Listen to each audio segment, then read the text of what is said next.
What? Ja.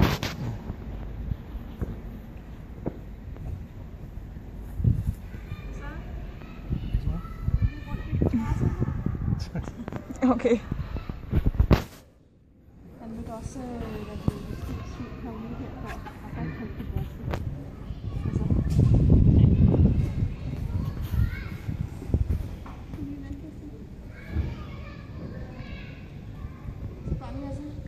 Hvad? Han er ikke bange. Det er han ikke, nej. Og det er så også vant til Solly, der er vores store golden retriever.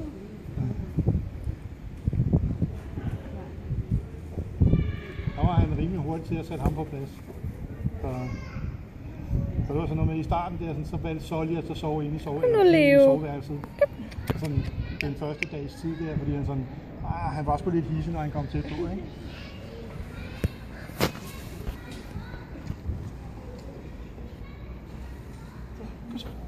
Leo. Leo, kom. Leo. Ja, kom så. Nu skal vi ud og gå lidt, jo. Du skal ikke bare stå der og stå. Kom så. Det er meget rende rundt der. Kom så. Leo. Leo.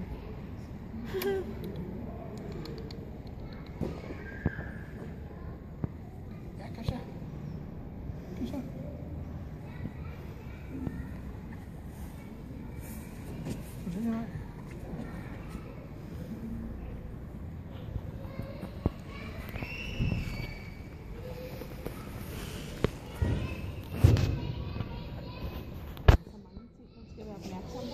Ja, især fordi det er nyt, ikke? Altså. Og man har været med ham en gang før. Ja, ja. Leo. Men så skal vi finde ud af, at vi så skal have til... Ja, til de der halvøjer der. De skal jeg sætte over. Virkelig har vi stået på kl. 5.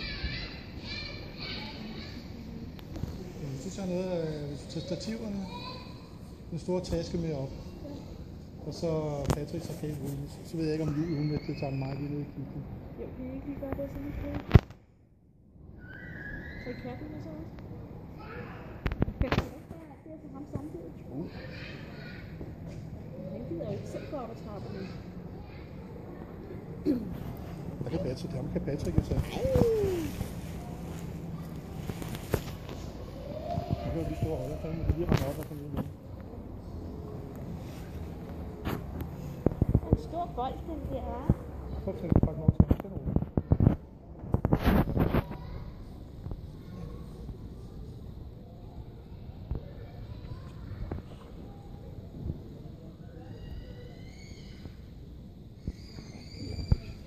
Der er alt for mange ting, man skal være opmærksom på.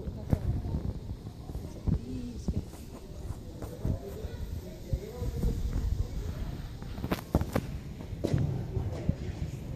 Julie rejste op, fordi at græsset kan godt være vådt, ikke? Mm. Det er fint nok.